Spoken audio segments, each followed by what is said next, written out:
In 2019, I was so excited for our 10th anniversary dance recital weekend. Happy Happens Here. My dance studio, Stage Door Dance Productions, had finished a difficult multi-year rebranding, a period of time I refer to as my personal renaissance, and we were finally in the midst of our most successful season to date.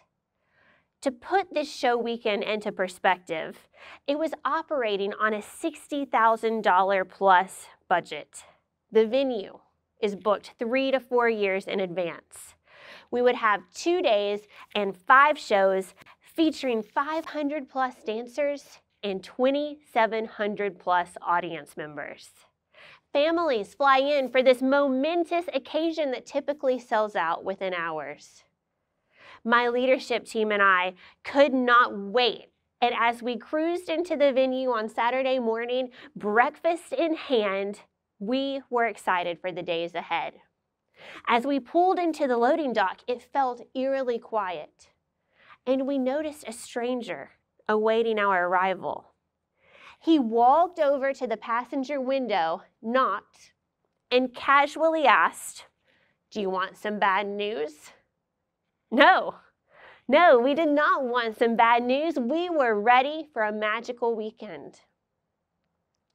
The bad news on this particular day was that an overnight electrical fire had taken out all of the power in the venue. Until the power returned, we were not going to be able to have our shows. 500 plus dancers, 2,700 plus audience members, all arriving in minutes. Everything was on the line. We were facing tremendous financial loss. We were told that we would have to communicate extreme disappointment to our studio families. This would undoubtedly impact their faith and trust in our brand, meaning they may not enroll for future seasons. So what were we going to do? A dancer since the age of 2, I thought back to how much that annual recital weekend meant to me every spring of my childhood. And I knew there was only one answer. We were going to have our shows as scheduled. The staff and I jumped into action. With outdoor generators, we snaked cords through the backstage area and ran the show off of Shakespearean-style footlights. The first show started 15 minutes late. I walked onto the stage slightly unkempt and profusely thanked our community for hanging with us. While the weekend might have felt unconventional and unexpected, I reminded them that we were there to celebrate our dancers. And that's what we did. The question, do you want some bad news, can be presented in so many different ways. It can be personal or professional. It can happen to you or by you. It's disruptive, chaotic, and provokes change. It cultivates creativity and innovation for those who are willing to rise to the challenge, asking, do we rise or do we fall? 2 of the greatest hardships of my life started with bad news. The death of my father in a trucking accident when I was a toddler, followed by the death of my mother from a long, determined battle with breast cancer when I was 9 years old.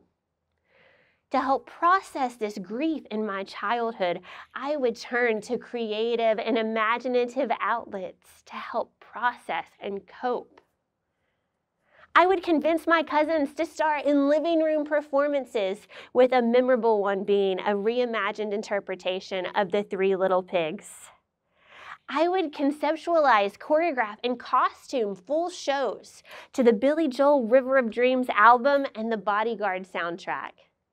I had imaginative studios featuring students, staff, attendance rosters, programs, and schedules.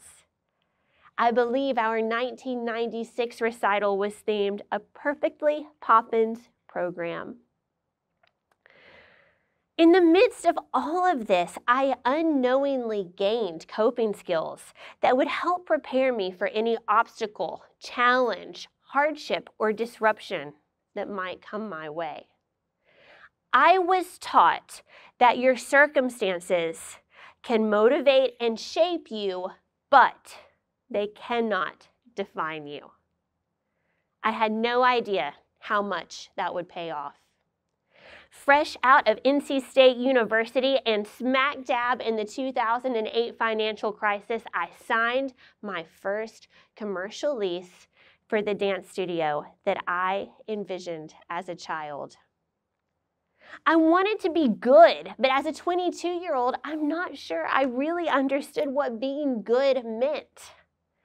I went through this checklist of preconceived notions based on my imaginative play, real-world experience, and now the stakes of being a business owner. Offer classes, generate enrollment, have recitals, participate in competitions. We did all of those things. We were successful. We opened a second location. We traveled more. We competed more. To the outside world, everything we were doing was right. But I noticed this negativity and toxicity seeping into our programming.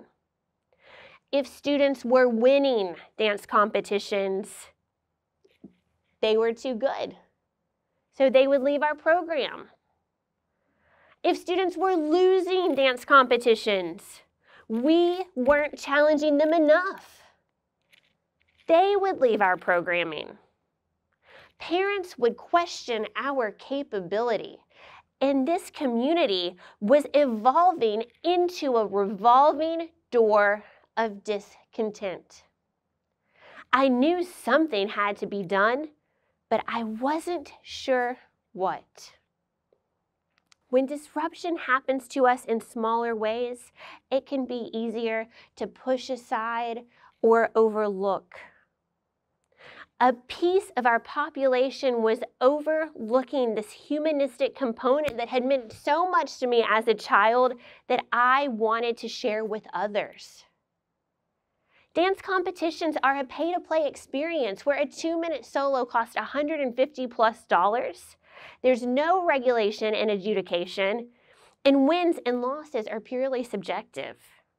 This third-party, deregulated industry was negatively impacting the culture of our students, families, and staff. I knew we had to make some radical changes. First, we landed on 4 pillars that would guide the way: technique, performance, community, and character. Everything at Stage Door Dance would need to tie into these 4 things moving forward. While not all students will pursue a professional career in the performing arts, everyone can reap the benefits of the experience, which includes confidence, poise, teamwork, collaboration, empathy, goal achievement. Second, we completely nixed the competitive piece of our programming, replacing it with a unique intensive training program rooted in leadership and peer-to-peer philanthropy. We wanted to focus on how good it would feel to use our arts to give back versus the more ego-oriented experience of the competitive dance industry. The synergy of our community around this new idea was palpable. And it felt great to see us using our talents to elevate our community. Finally, we established the tagline, "Be More at Stage Door," a personal and professional mantra that challenges us to take the baseline expectations of something and elevate it to excellence in dance, in the studios, and in life. As we started implementing all of these changes, it took time. But the culture that we envisioned, created, and activated was slowly starting to pay off. Enrollment was increasing, and more people were subscribing to this new thought philosophy than we ever imagined. We were hitting goals, and we had a tremendous trip to New York City planned for January 2020. 80+ members from our stage door dance community would travel to New York to take workshops with Broadway performers, experience stagecraft, attend leadership sessions, and celebrate the performing arts. The experience transcended anything we had done in the competitive sphere, and we were on the right track. 2020 was set to be our year, and for 2.5 months, it was. Then the pandemic happened. All of our worlds were turned upside down. Typically, when we experience crisis, we rally together for our communities to help each other out. But this time, this was on a global scale, and nobody was immune from the impact.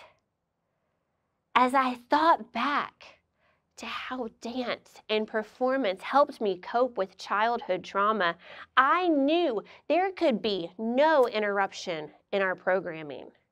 Our students would rely on this space to keep them happy, healthy, and safe as they navigated the uncertainty.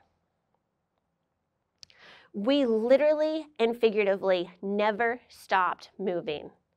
I hadn't missed a year in performance since 1987, and this was not about to be the first.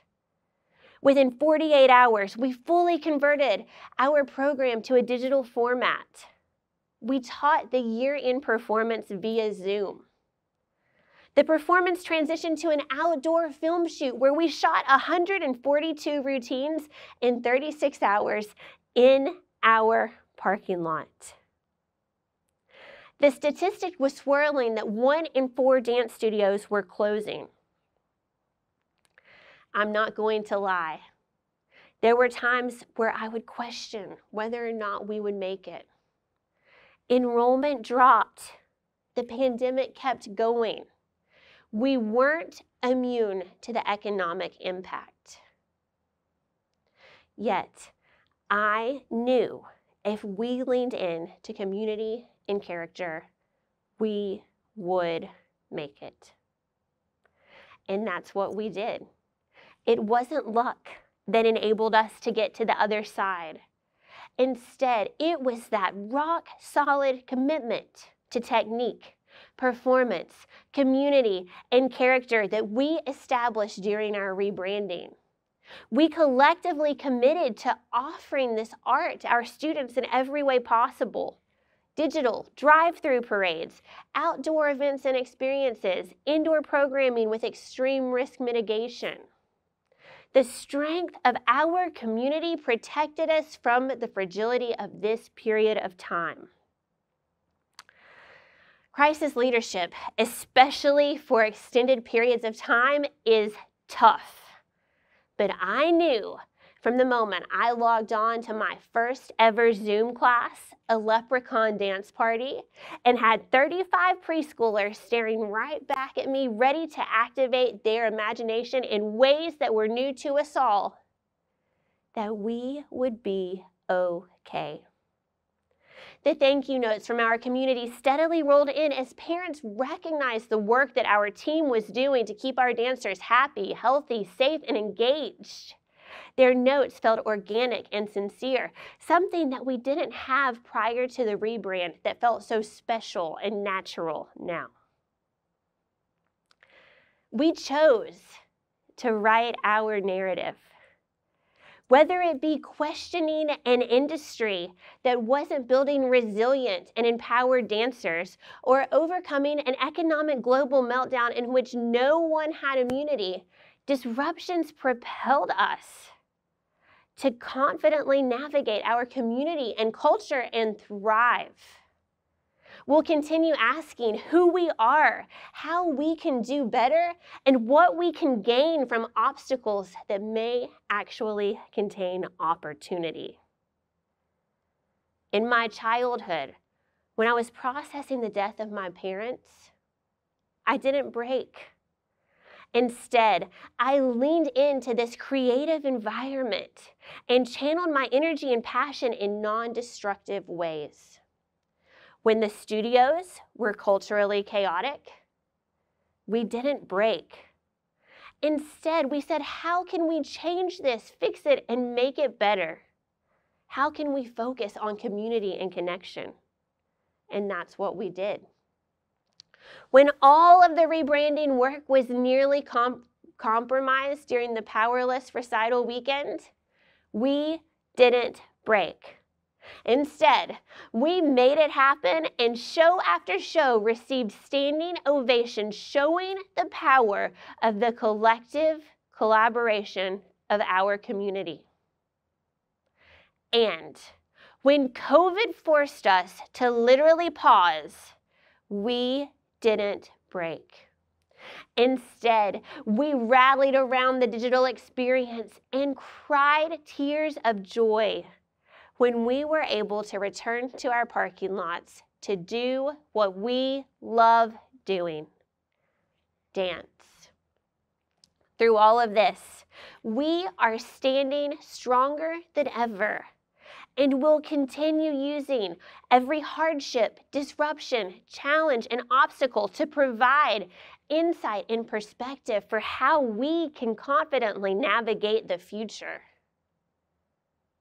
Whatever the situation or scenario can be, it is never too late to shake it up, do your thing, and make your mark.